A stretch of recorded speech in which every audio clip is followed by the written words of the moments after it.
Hi,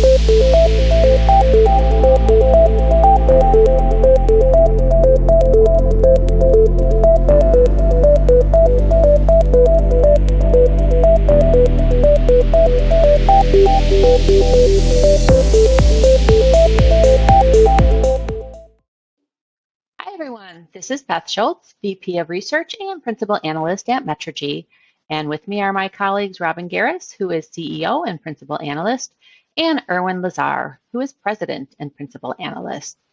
And we would like to welcome you to our latest MetriSight podcast. So as any industry participant is well aware, Enterprise Connect 2022 took place last week, live from Orlando with a virtual component. And the three of us headed down to Florida, and it really was a great experience to be back in person again. Such a wonderful opportunity to meet old and new business friends alike, and to get a pulse of what's happening within the industry. Now, it really was a jam-packed 3.5 days. So let's zero in on some of the highlights. Robin, Irwin, hello. Beth. Hey, Beth, how are you? Oh, I'm pretty good this morning. Anyways, as always, contact center and customer experience has been really a big focus at EC. And this year, it really seemed to dominate so much of the discussion, particularly from the keynote stage. So, Robin, I want to ask you what you make of Google's CCAI contact center platform announcement. Yeah, there was well, first of all, I agree with you, Beth. It was really great to be at Enterprise Connect this year finally, and just being back in person with people. And I'll tell you, I thought it was a lot more crowded than I thought it was going to be going into it, just because, you had so many people concerned about, COVID and everything. So it was pretty cool just to see, like I said, everybody, so many people there, and just having a lot of discussions and meetings and everything. So that was great. Absolutely great. Pardon me? Oh, I just said it was absolutely great. Yeah. Yeah. It felt a little normal again, which was really kind of nice. So yeah, with the Google CCAI announcement, I thought, in one sense, at a basic level, it's really just another partnership announcement in the CX world, with Google partnering with UJet.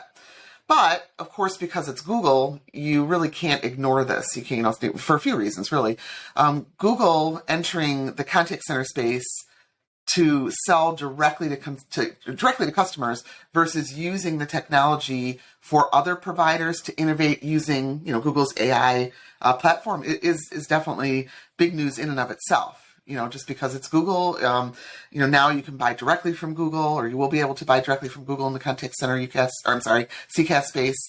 It definitely is an interesting and different move in the contact center than people were expecting. That said, I think, by definition, it's going to create an enormous amount of co-opetition in the CCaaS space, because so many of what now will be Google competitors in the CCaaS space, because they're also using CCAI as a backbone of their CX, AI applications. So that'll be just kind of a shift in the industry. I mean, our research shows that about 65% of companies actually recently are planning to, or are considering changing their CCaaS providers.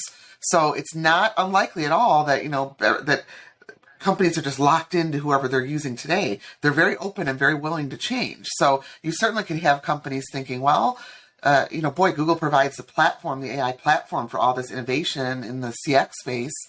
If I go directly to them, am I going to get, better innovation, faster access to innovation because it's Google's platform? So, I think it definitely changes the game a bit in the CX space.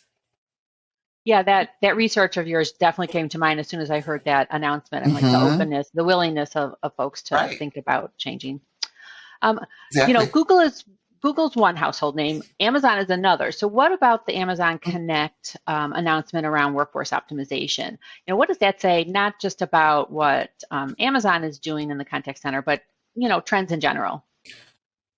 Yeah, I really liked that announcement. I really thought it was interesting what they were doing. I had a real good briefing with them. I do like the use of AI in forecasting and scheduling. I think that this is, workforce management has been around forever, and companies have used it in the contact center for a long time, but I like seeing innovation coming into this space. So I think what it does is it ultimately helps companies significantly with optimizing their agent time, which translates into company costs, which ultimately leads to better CSAT. If you've got the right agents, the right number of agents in place at any given time, you can do a whole lot with making sure you're using AI-based intelligent routing to get customers to the right people, the right type of agent to handle their problem with the right expertise.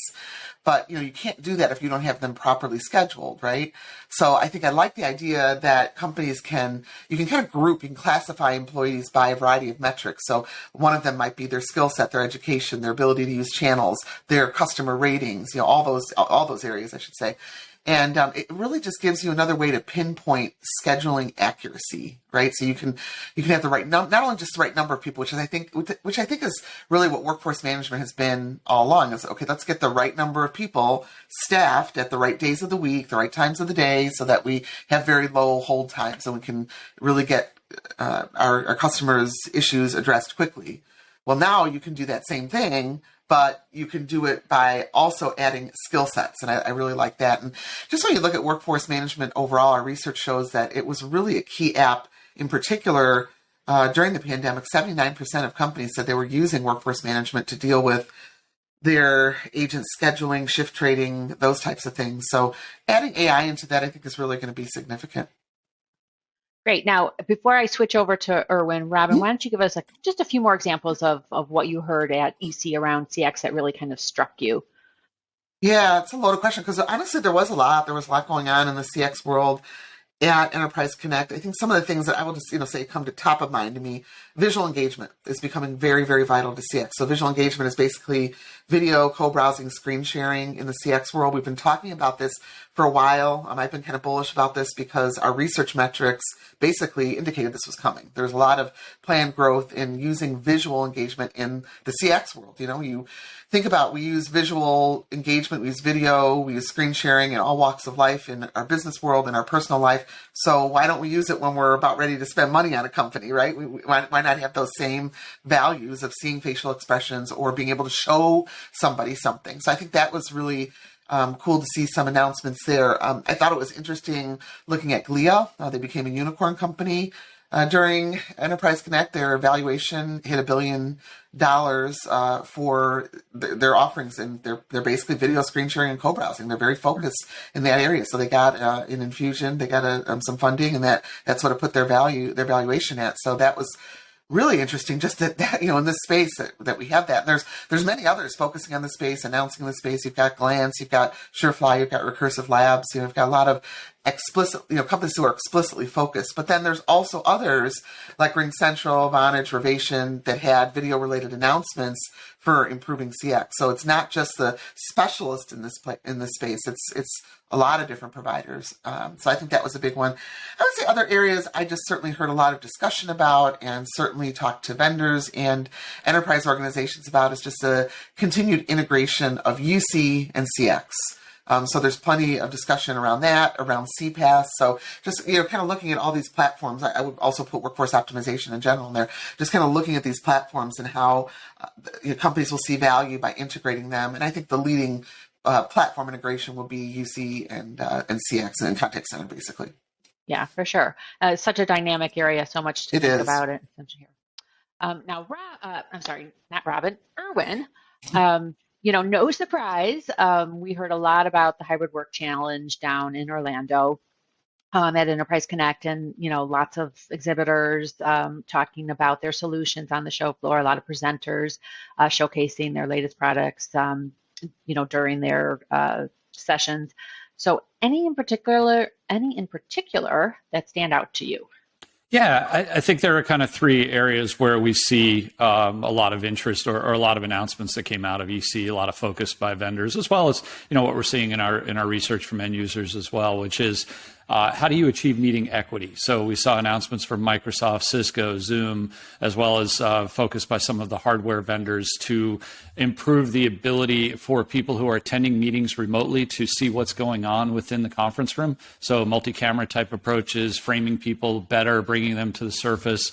Talk to even companies like Neat that are doing that kind of boxing of people who might be sitting around a conference room, certainly Jabra as well. So most of the video vendors are focusing focusing their efforts on what can we do to improve the ability of a remote participant to see the people that are in the room. On the flip side, one of the challenges we've seen recently is as you go to a hybrid meeting environment where the script is flipped a little bit and the majority of attendees in a meeting aren't necessarily in that conference room, but those remote attendees have access to chat and polling and virtual whiteboards and can see everybody much more clearly. How do you bring that experience back into the meeting space? So again, looking at companies like Microsoft, Cisco, Zoom as some of the leading meeting providers, all of them are focused on bringing more content into the visual experience. So if you're sitting in a meeting room, you're not just looking at a screen with images on it, but you're seeing the transcript, you're seeing the results of a poll. You might be able to have a side digital whiteboard that both in person and remote people can work together on it. So I think that's one of the big areas that we saw. I'd say secondly, we saw a lot of push to improve the experience for remote employees. So giving them higher quality video cameras, audio devices that do noise cancellation, things that would give them a higher level of experience versus just using a consumer device or a cheap headset or even built-in speakers or cameras. I'd say above and beyond that, I was surprised, maybe not surprised, because it's a common theme of Enterprise Connect is that a lot of the vendors are looking 2, 3, 4 years out, where do they think the world's heading. But the folks who attend, they're dealing with a lot of tactical issues. So the panel, the two sessions that I was moderating, the first one was on UC or team collaboration security, and the second one on E911 were both really well attended and had a lot of conversation both among the panelists but also with the audience, especially the E911 one, as companies are struggling to deal with some of the new regulations that have come into effect here in the U.S., support international requirements, and figure out what does it mean to be compliant. So from the standpoint of the folks responsible for running UC platforms, they're still worrying about things like security and performance management, device management. We did see a lot of development in those spaces by companies like Versailles, Martello, Unify Square, and others that had a strong presence on the floor. So we certainly want to not ignore the fact that, all this new technology is pretty cool, but we still have to make sure that, in this age of remote and hybrid work, people have high quality voice and video experiences wherever they are, and we can deal with security issues. There's always that push and pull between the here and now and the future stuff. Yeah. One other topic that I heard a bit about at Enterprise Connect was around mobility, with both Cisco and Microsoft making some announcements around their fixed mobile convergence strategies. So what can you tell us about this trend? And, is it something that we should be on the look for from other UCaaS providers? Yeah, it's something we've been watching in our research for a long time. There have been a couple of providers like Tango Networks, for example, that have had solutions that allow individuals to make calls from their mobile device using the native dialer and have those calls be handled by the enterprise phone system. So you can do things like update a CRM or establish the identity of the caller being a company-owned number versus a personal-owned number. So the solution's been out there for a while, but they haven't really been widely deployed. In a study we published in late 2020, we found that while 60-70% of people had started using mobile UC clients, so they were running Teams and WebEx and RingCentral and all the others on their phones, they weren't using that to make calls. They were only using it for messaging and meetings. So about 5% of people who have deployed mobile UC clients were actually using them to make calls. There are a number of reasons why. So from a user perspective, it's just they're conditioned to, when they want to make a call, they just open up the phone app on their phone and they make their call. The UC apps may have not supported texting, so they were still relying on their native capabilities for texting. The ability to use things like Siri or to make a call by using your voice wouldn't necessarily have been supported by that UC client. So just because of ease of use, people have largely relied on the native dialer, and it's been a pain point for a lot of organizations. I'd say the second factor we're starting to see is we saw in the last UC study we published last fall on UC management endpoints, roughly about 8 to 12%, I'm trying to remember the number off my head, I think it was closer to 12%, of companies that weren't even deploying a phone system anymore. They were just saying, you know what, I'll just give people a mobile number or pay, reimburse them for their mobile phone, because now, most of our meetings are happening in meeting applications. If we have calls coming in, we're handling those in our contact center application. So do I really need that enterprise phone system? I mean, it's a small percentage, mostly very small companies, but that's a potential threat to the UC vendors. So what you saw out of Cisco with the announcement of Go back at WebEx1 last fall, and then now general available through AT&T as their partner, and Microsoft's announcement of Team Connect Mobile through their partner Verizon, is the ability for companies to natively support those mobile phones as an extension off of their I don't want to use the term PBX because it's not really accurate anymore, but off of their calling platform. So you're giving users that choice. If they want to use that mobile phone, they can use it. They can use the native dialer. And depending on the implementation with Cisco, I think it's a dual SIM approach. With Microsoft, it's back-end connectivity between Microsoft and the wireless provider. It can be almost for the end user, it doesn't require any behavioral change. They don't have to open a different app to make a call. They just make that call out. And I know going on a little long, but the last part of it, I would say, that came up in some of the discussions is that also has 911 implications. Enterprises have largely not worried about 911 calls made from mobile devices. But now if that mobile device has a company phone number on it, and that call might be handled by the company PBX, it opens up some concerns that I think we're going to see companies struggle with going forward. And you do think you'll see these kinds of efforts from other UCaaS providers? Definitely. I think you'll have to. Again, if you look at the trend of mobile phones becoming the prevalent way that people are making calls, that we're seeing a small but growing segment of the population that isn't even deploying an enterprise phone number anymore or phone system. There's going to be a need for any of the UCaaS providers or any of the UC providers to be able to natively support mobile. So I think you'll see a lot of momentum in this space. Okay. So it's a start. Lots of work to do, both from Cisco and Microsoft and then the industry in general. What other trends, a couple examples, Irwin, of what we've seen around workplace collaboration at EC? Yeah, I think the biggest one is still the Microsoft Teams ecosystem. I've seen a little bit of a shift. So, you see Microsoft reporting, I think 270 million now active users of Teams. We're starting to see in our research a lot of interest in Teams calling. Everyone has to have a Teams story. Whether or not you're competing directly with Microsoft, you still need a Teams integration story. I've seen a subtle shift in the vendor community to one of saying, you know what, we're going to try and sell you our solution as an alternative to Microsoft, but now we also have to be able to tell you a story that says, okay, we might not be able to displace Microsoft, but here's the value we can bring to the Microsoft environment, and here's maybe why, we'll give you better voice or we'll give you better video. So I think that's one. I'd say the second area has been around the merger of event webinar platforms into UC and UCaaS offerings. We've certainly seen this with Cisco last year with the acquisition of Socio.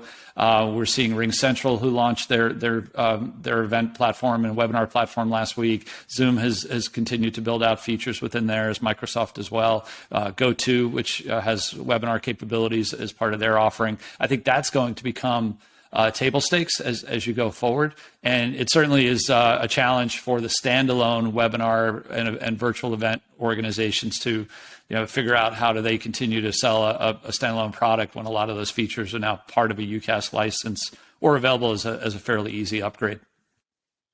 I think that Microsoft story, just real quickly, if I can jump in, I think that Microsoft story applies to contact center vendors as well. You certainly see a lot of them, trying to get certified in the APIs and be able to bring Microsoft Teams, integration into the contact center as well. Yeah, good point. Irwin, since we have you here, and I think it would be remiss not to take the opportunity to ask you about something that happened after EC, but certainly big industry news, and that's the HP's acquisition of proposed acquisition, I should say, of Poly. What can you tell us about that? Yeah, it certainly came as a surprise. I think it makes a lot of sense from the HP perspective. HP has a very strong presence in individual workspaces in terms of monitors, computers, even keyboards and mice. They've had some limited offerings in the meeting room space. They've announced HP Presence as a solution for the desktop space. But being able to acquire Poly and add in all of the Poly portfolio headsets, phones, personal video devices and high quality room systems as well, gives them now a complete end-to-end offering. So they can put together a kit for a worker based on persona that would include everything they need. And maybe most importantly, from the enterprise perspective, it could provide for single management. So I don't need to manage devices separately. So I think from the HP perspective, it makes a lot of sense. I think from the Poly perspective, there's a lot to be fleshed out in terms of where the focus is going to be on the products. What will Poly look like in the HP umbrella? Do they remain as an independent business unit? There's still a lot of clarity I think we'll see over the next few months. So certainly a big announcement, one that I don't think a lot of people expected. If Poly were to be acquired, it would be by HP. And as you mentioned, the deal's not closed yet, so we'll see what happens. Obviously, there have been attempts to buy Poly in the past that have fizzled out, so we'll see if this one goes through. Well, I know you'll be watching it closely and keep us up to date on it. A couple last questions for you guys. What was missing from EC? Anything that you expected to hear or see that you really didn't? Irwin, Robin, why don't you guys take that? Yeah, Robin, do you want to jump on that one first? Honestly, I mean, I think the show in general met my expectations. It was just jam-packed and filled with so much information. It took a long time to absorb it all, really. I think the only thing I can think of is like moving forward. I didn't necessarily expect to hear this at EC, but I think moving forward, I'd like to just spend a little more time looking at vendor selection, just because there's so many options in the CX space. So where do you, from an enterprise perspective, what do you buy? Do you buy everything from one provider? Do you buy it from a lot of providers? What is the carrier service provider, benefits here? We see companies like Lumen and AT&T and Verizon and BT, all sorts of carriers basically in the as a service space for both UC and contact center. So, why do I go to one of those providers versus going directly to one of the as a service platform providers? What are the values and the benefits? And we saw some of that, I thought, this week. Like Bandwidth had an announcement with Pindrop, looking at the, voice authentication. There's different ways that the providers can, Lumen does, something similar. There's different ways that the providers can add value to, network redundancy, to built-in security, things like that. And I don't think we talk a lot about that as an industry. So I think, at least from a CX perspective, I'd like to be looking into that a little bit more. But it's not that it was necessarily something I expected to hear there. I did hear about it a little bit there, and it kind of piqued my interest to doing a little bit more on that. Yeah, so I would add in, I think like what Robin said, I think it met expectations. It was really cool to see people in 3D again. We've lived in a 2D world for the last 2 years.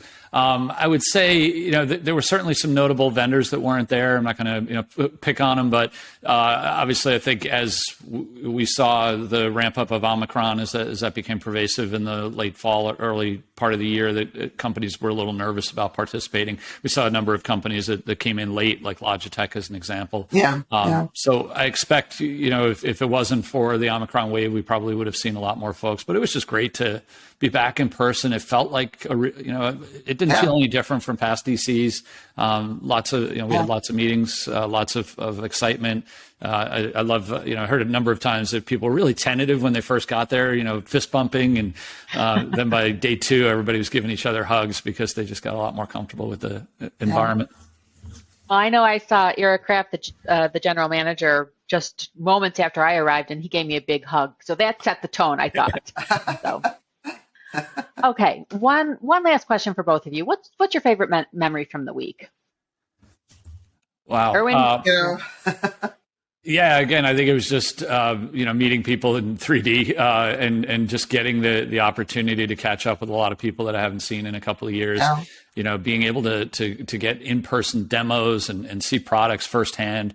I think we had a mindset that said, hey, we can do all this virtually. We don't need to be in person. And then once you get back together in person, you realize how much you missed it. So I think that to me was the biggest takeaway, just the chance to see live people and have more natural conversations.